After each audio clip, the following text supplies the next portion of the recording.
Hi mga inday, mga dudong. So ngayon magluluto ako ng magra-ready ako ng aking lulutuin.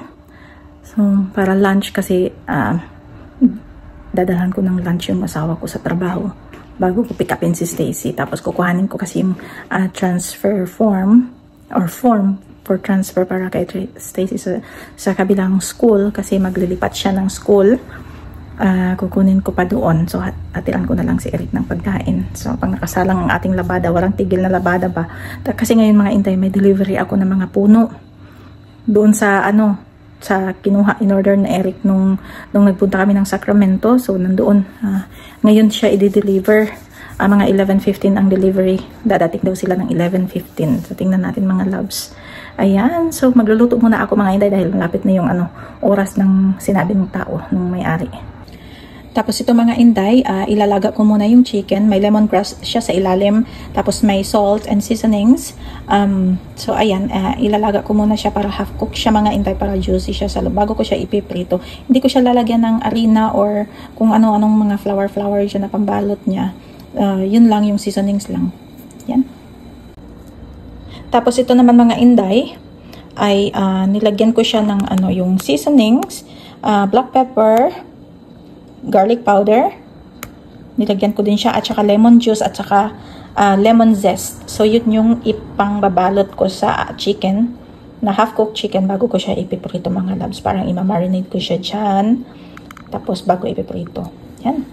So ayan na ang aking niluto mga inday. Lasang lemongrass at saka lemon zest at lemon. Napakasarap. So lemon pepper chicken, or chicken lemon pepper, whatever. Enjoy! Hi guys, dumating na yung aking delivery.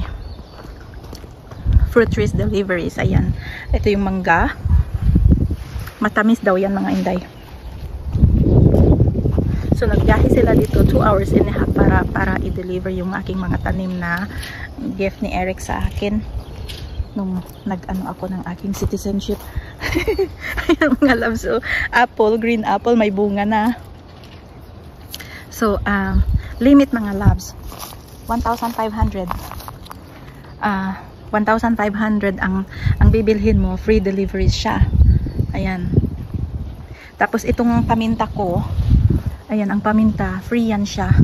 Tapos ito yung white sapote. Ayan. Tapos may guyabano din mga inday. From from Bees Nursery and Garden. Nasa Sacramento sila mga loves. Ayan. So, tapos may 50% off sila mga loves. Ayan ang aking guava. Taiwan guava yan siya mga loves. Thai guava. Pink ang kulay. Ayan, pink ang kulay. Nag-iisa lang siya doon kasi talagang siya, mabilis siya. Maraming naghahanap. So ito ang natira sa guava, sa pink guava na wala siyang buto, sabi nung may-ari, wala siyang buto mga loves. So itong box na to, so iyang box na yan ay 500 yan siya mga loves, pero 250 siya kasi 50% off nga siya. Ayan, 500 yan siya, nakalagay siya mga loves, so $500, pero 50% off kaya 250 na lang siya. Ito rin siya, 500 din siya, pero 250 na lang kasi 50% off. Kaya depende kasi kung anong laki. Ayan, may guyabano din siya mga inday. Guyabano, ang daming doon, ang dami silang tanim. May bunga na, kaya kung gusto nyo bumili, na kayo doon, punta kayo doon, may 50% off siya. Tapos may free pa.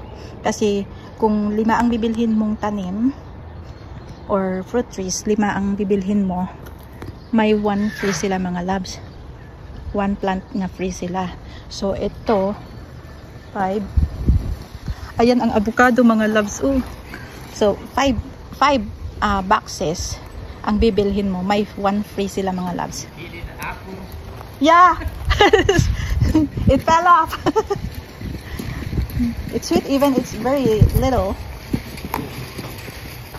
Yeah, right there. Okay, dogs. Yeah. Need to be far from each other, right? Because it's big trees. Need to be far from each other. Ayan. 10 feet. 10 or 12 feet. I know, there's fruits in it, right?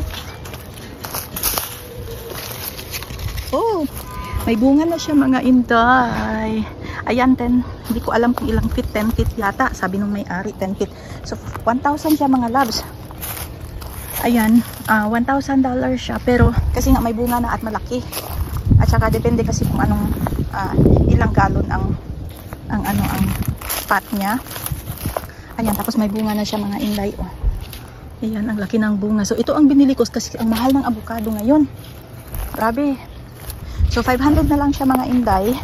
500 na lang siya. So, kung gusto nyo bumili na may bunga na, depende sa anong box siya nakalagay, 50% off siya mga love. So, ayan, lima ang binili ko. 1 mangga, apple, guava. So 5 ang binili ko, 6 ang dineliver, tapos binigyan pa ako ng free ng black pepper. Ayan, tapos may nauna na akong binili doon. May nauna na kaming mga binili doon nung nag-ano ako ng aking citizenship. Bali langka, ang ginawa ko yung langka kasi pwede siyang magulay mga inday. Langka, jojoba plant, recommended ko ang jojoba plant kasi ang tamis ng bunga niya, ang liit parang crab apple, pero ang tamis, ang lutong. Tapos may bunga na din siya. Tapos yung pomegranate plant, may bunga na din siya. At saka yung kalamansi. Yung kalamansi, $50 yun. Marami siyang bunga. Ayan. So 100 yun kasi 50% lahat. 50% off. So yun mga inday. Kung gusto nyong bumili na may mga bunga na talaga siya. Katulad ng avocado na yan. O 10 feet yan siya mga labs. 1,000. Naging 500 na lang. Pero pag bumili talaga kayo doon, kahit anong size ng box or pot niya ay pag 5 piraso ang bibilhin mo, may free siya isa. So sa akin hindi lang isa ang free kundi 2 ang free kasi binigyan ako ng yung black pepper. Kasi gusto kong bumili ng black pepper din. Binigay na lang sa akin ng free. Ayun, masaya. Tapos delivery siya, free delivery siya kahit kaano kalayo. So imagine yung mga inday, 2 hours and a half ang layo ng pinuntahan nila dito. Free delivery yun siya basta 5 ang bilhin mo, tapos basta 1,500 limit niya, 1,500 minimum niya talaga na free delivery is 1,500 ang bibilhin mo. Ayan, and kinain ko yung green apple. Naghanap ako ng Fuji apple, wala naman siya, kaya tinikman ko yung bunga ng green apple nila. Ang tamis naman kasi may mga green apples kasi na na maasim, kaya ito ang binili ko kasi pwede siya pang apple pie. Alam niyo na, apple pie, nahilig sila sa apple pie. Ayan, yun lang, masaya ako. So ayan mga inday, ito yung mga fences nagpagawa pa si Mr. Anyways, pumunta kami dito dahil dinala namin ang yung ibang plant. Yung langka iniwan ko kasi medyo maliit lang siya, delikado siya sa init. At saka yung black pepper iniwan ko sa bahay. Ito lang ang dinala ko kasi sanay siya sa init kahit anong init niya. Siya mga inday, itong pomegranate. Tawag dito sa atin, ito yata yung tinatawag nilang granada ba. Yan. Tapos itong jojoba plant. Ito, daw ito sa init din so bukas dalhan ko na lang sila ng tubig para bisbisan na ako sila og tubig mga inday. So ayan, ngayon nag-i-imagine ako kung iniisip ko kung saan ko sila itatanim talaga, kung sino ang lumalago talaga ang dahon. Sigurado ang mangga ako. Ang mangga, yun ang mangga, lalago talaga ang dahon na yan. At saka yung avocado, hindi ko alam itong iba. Alam ko itong pomegranate na yan, maliit lang yan siya. So ang ipagsabay ko siguro yung mga Asian fruits kasi delikado sila sa init at sa lamig. Katulad ng mangga, ipagsabay ko siguro sila at saka yung guyabano at guyabas. Yan, isasabay ko sila siguro sa yung hilera ba, ihilera ko sila para paglagyan ko sila ng yung greenhouse, yung takip or bubong para hindi sila mamatay kasi minsan nag-i-snow dito. Yun lang. Saka ayan mga inday, ang dami pang gagawin, hindi pa nakapag-start yan sa labas. Unahin yata ni Dave ang sa pinauna kasi ni Mr. ang fence. Ayan, natapos siya kanina, pa yan, doon pa yan ang natapos talaga niya yung sa dulo, gate na lang. Tapos yan, papalitan din ng pago yan hanggang doon sa dulo. So yan na lang tatapusin niya. Tapos mag-i-start na siya dyan sa loob ng bahay, or ewan ko, basta i-start na niya yung bahay. Yan, yung mga grapes, mga inday, ang daming bunga niyan mga loves. Yung iba tinanggal, pinatanggal ni Mr. Kinuha ng mga trabahante, nagtrabaho. Siyempre kasi established na siya mga loves. Pag spring or kung anong season yan, mamumunga na agad siya. Magre-release lang siya ng ibang bagong branches. Ayan, magbubunga na siya agad. Yan lang po. Ayan. Hi guys, magandang umaga. So ngayon pupunta ako dun sa kabilang bahay mga inday dahil ang tawag dito ay tutubigan ko yung aking mga pananim dahil tuyo na yung 2 araw na yata hindi ko na diligan ang mga pananim ko, ang mga puno, yung fruit trees. Kaya pupunta ako doon mga inday. Nandun sa likod nagbitbit ako ng 2 bidon na tubig kasi walang tubig doon dahil hindi pa naayos yung bahay nga, disconnected yung tubig. Isinara ni Dave dahil aayusin pa nga.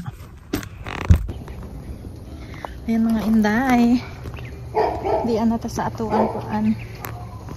Sige gawa mo ito speakers saba kayo. Ako na silang gidiligan mga labs. Ayan ang atong mga prutas. Yan, nag-yellow na ang mga dahon sa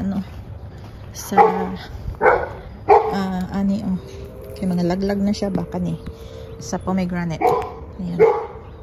Ayan atong avocado, ng atong apple na luya siya, wala siguro tubig. Ayan, muli na ko mga labs kay maadto pa ko sa school. Unya wala pa ko itulog, gikan pa ko sa trabaho ba. So maadto pa ko sa school.